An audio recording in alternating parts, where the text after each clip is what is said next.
Hi everyone, welcome to my channel. My name is Don Peterson. The video you're about to see is actually an excerpt from Miyagi for Golf, which is my online training course. So if you like the video, at the end I'll give you a link to Miyagi for Golf, my online training course. And please like and subscribe. Look forward to seeing you back here and helping you with your golf game. Hello everyone, Don Peterson coming to you from the Swing Factory Golf Studio just north of Atlanta.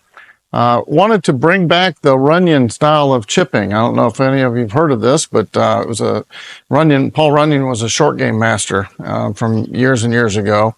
And I remember as a kid, I learned the chipping style from my pro, Tim Sweberg. And it was kind of hard and tedious to learn, but I found it a method that I still use today. And funny thing is, I rarely see anyone use anything similar to this nowadays. The young kids, most of them don't know this style of chipping. So I want to kind of bring it back because I think it's a really valid method and something that you can try and see if you can develop on your own. So what is the Runyan style? Basically, Paul Runyan believed in turning his palms up. And his idea was that the wrists bend a lot when they're in this fashion, which is our normal fashion of putting palms on the grip. So there's a lot of flipping that's possible here if you put your hands on with the palms facing one another like this. But if you turned your palms this way, your wrists don't bend sideways very much. So if you put your palms both up and you're able to make a stroke, you can see that the wrists don't want to bend very much. So it kind of freezes that club in the middle of this triangle here with your forearms and keeps it very steady and firm, I guess, is one way of stating it. The next part of the Runyan method was that he took the club and instead of having it sit flat on the ground with the lie angle like this, he stood it almost straight up so that basically you're almost hitting the ball with the kind of the toe of the club. And what this did was it allowed the ball to have much more overspin when it hit the ball, and it came off and just rolled like a putt. So if you stood the putter up like this and made it more vertical, then the head would go more straight back and straight through, which makes it more accurate. Normal people and people that I see nowadays, even most of the pros are chipping. They're chipping on a kind of an arc. If you think about that, if you're chipping on an arc, then the face is opening and closing. Therefore, the face is only going to be square to the line at one point. And if you don't have your ball in the right position, you can see if the face was square with the target line right here, and I had the ball up here, if the face is opening and closing as it's going on an arc, then I would pull it to the left. And this happens a lot in chipping. If you've got the ball in the wrong position, you can chip it left of the hole 4 or 5 feet and miss the putt. And if you've got the ball too far back in your stance and you're using an arcing motion with the face opening and closing, what's going to happen is the ball's going to contact back here with the face open. You're going to miss it 4 or 5 feet to the right. So one of the things that I think Runyan's method does really well is it takes that face and it keeps it from opening and closing because it's moving more on a straight line back and forth because we've arched the hands up like this and we stood the club up on its toe, and then we're making more of a straight line back and through. So these are some of the principles of the Runyan method. So you stand it up, turn our palms more up so we lock our wrists in place. And then the next point of the Runyan method was to put your hands pretty far forward and put the ball pretty far back. And what this does is it takes obviously loft off of the club, but it also enables you to contact the ball first on hitting on a downstroke, so that you're kind of just sweeping it, but you're always contacting the ball first.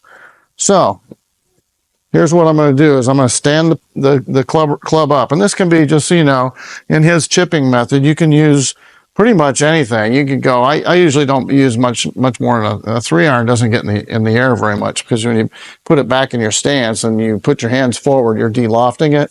So usually from about 4 or 5-iron on is what I would use or recommend. So you can use from 4 or 5-iron, 6, 7, 8, 9 pitching wedge, and your sand wedges. Again, now you get into the sand wedges and there's more loft. So when you put your hands forward, it feels rather strange with a 60-degree wedge. But if you practice and you get good at the technique, you can use the 60, and it creates a nice little result when you hit it. So going back to the principles. Okay, so we're going to stand it up. We're going to put the ball back off of kind of like the right toe, and then I'm going to put my hands kind of off of my left thigh, kind of like this. And then the motion is just rocking your shoulders. So it's like a putting stroke. Okay, and this is what makes this so accurate. Is it is very similar to a putting stroke. So I'm going to stand the club up, put it back off of my right foot, forward lean the shaft and put my hands off of the left thigh, and then I just rock my shoulders. And my effort here is to go straight back and straight through. So when you watch this chipping method, it's very much like a putt, and that ball is going to go really straight with where you align yourself. So you don't have to worry about the face opening and closing. You don't have to worry about the club arcing on an arc, because it's going straight back and straight through. Now, again, you can use different clubs. So when you start using this technique, you're going to find that you can stroke it back and forth. Let's say I go back 2 feet on the backstroke and 2 feet on the through stroke. So let's say it looks something like that, kind of a long putting stroke. Now, if I take my 5-iron and I do a 2-foot back and 2-foot chip, it's going to roll quite a ways across the green. I would say, in fact, that's going to run probably 60 to 70 feet. Okay. If I took my 6-iron and did the same thing, it's going to run about 40 feet. 7-iron, 30 feet. Okay. You see how it works? 8-iron. So it's just like choosing clubs out in the fairway. You pretty much take the same stroke, right? But you choose clubs based on how far you are away from the target. So that's what I do with my full swing, is I take a full swing and then I choose the club based on how far away I am from the target. So it's the same thing now on the putting green. When you use the Runyan method, you can use all the different clubs. And if the pin is all the way across the green and maybe up a tier, you might use your 5-iron to roll it all the way across the green and roll it up that tier. And if the pin is really close to you and you've got just a short amount of fringe to chip over, then you might use your 60 or your 58-degree wedge and just chip it right there, and it'll stop right next to it. So learn to pick clubs based on how far away the pin is and how much green you have to cover. All right. So again, one more time, we're going to stand it up. We're going to put it back in our stance. We're going to put our hands forward. We're going to use the Runyan style grip. And then we're just going to choose clubs based on where we want it to go on the green. Okay. Now, you'll find that when you hit the ball with this method, you are kind of contacting it more towards the toe. So you're hitting it on the toe of the club. One of the things that this does is, if I put the club up like this, you can see there's very little club touching the ground. So this will enable you to pick the ball right out of longer grass sometimes. And you'll have to experiment with this to find out how well it works. But you can actually chip balls out of long grass with this method, because you're towing it down. And very little of the club is actually going to bottom out below the ball. You're just going to pick that ball right out of the turf. Let's see, more about the Runyan method. I think, one of the most important things I think about the Runyan method is, with normal, if I put my hands on normal and I'm making a chipping stroke, there are times when my wrists will hinge a little bit.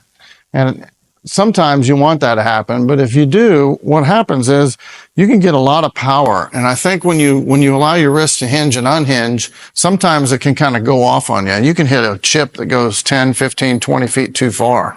And then the next time you might be wary of that, or leery, or whatever the word is, and you might grip it a little bit more firmly, and then you chip it and you don't hit it far enough. So when you have your wrists in this position where they can hinge and unhinge, I think that puts a scenario where you can have chips that go way too long and way too short. If you use the Runyan style, it's purely based on how far back and how far through you go. So if I want to hit a short chip, I go back short and through short. If I want to hit a medium chip, I go back medium and through medium. And if I want to hit a long chip, I go back a long ways and through a long ways. So it's not based on hinging or unhinging, because there is no hinging or unhinging. You're just Runyan grip, back and through. Okay. So that's all about the Runyan style chipping method. Let's bring it back. Some of you juniors, start working on this. It's a great shot to add to your repertoire. And come back and see us again at the Swing Factor Golf Studio for more tips like these. All right, so there you go. Thanks for watching my video. If you have more interest in Miyagi for Golf, it's an online training course where we ship you tools so you can train in the comfort of your own home. The tools will be available later this year. Right now, I'm offering Miyagi for Golf at a discounted rate, so check out miyagiforgolf.com.